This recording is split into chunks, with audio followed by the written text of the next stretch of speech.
Alright, this is a video on how to put a new dryer vent on your hose outside. My old one had the stupid flaps and all my flaps broke off, so it's just showing the pipe. So what I had to do is, it was nailed behind the siding, and I just took my razor blade, and you cut. It was this thin plastic, you just cut around it. And then when you secure this, it's got holes, you know, you can put a screw in. Put that in there, put it over the hole, screw it in, you're all good.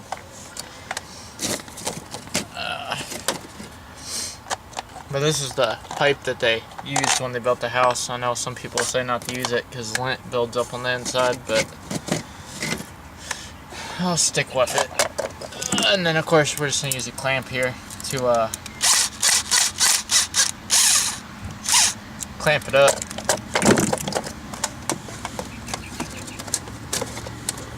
Doesn't help if you put the clamp on first, right?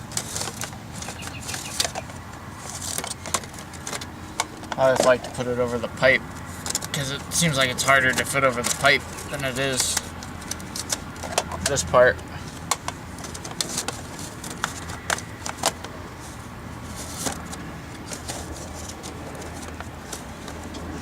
You just slide her on and then you tighten up your clamp.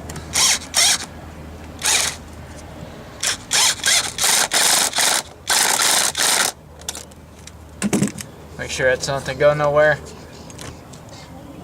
I don't know if you can see that or not. Make sure it's not to go nowhere, and then, you know, shove it back in the hole. Oh yeah, also I'm gonna put some caulk, some copious amounts of caulk around here. I'm just using some stuff I got from Walmart, a light gray concrete, 100% silicone, but you know, any silicone will do.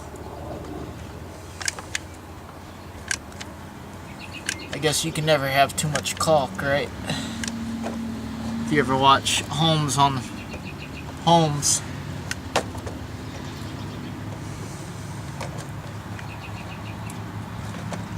I'm gonna be a little bit messy with it, as you can see.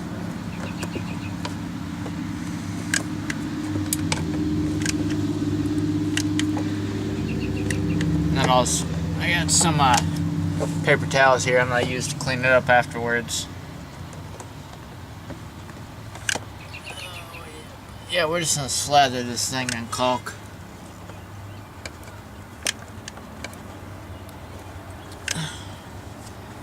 Never have too much caulk. Now I'm just using, you know, regular wood screws. I don't have fancy white screws to make it look all pretty, but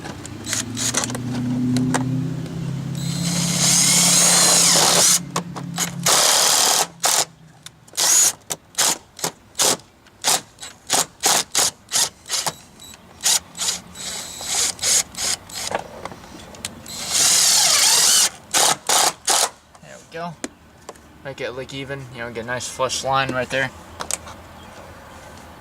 Make sure it's not crooked or anything.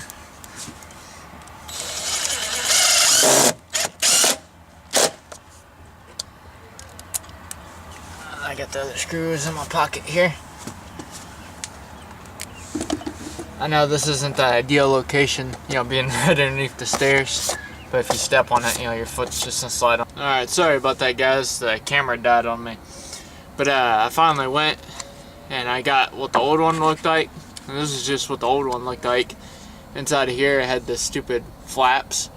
And then inside here it had the metal piece that hooked onto that shroud that I put this one on.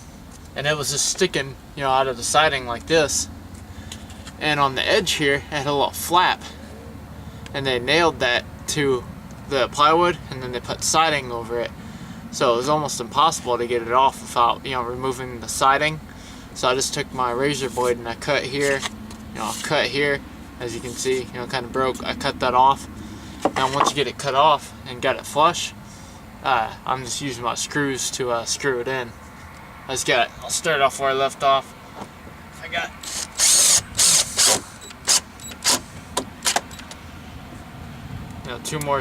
one more screw left.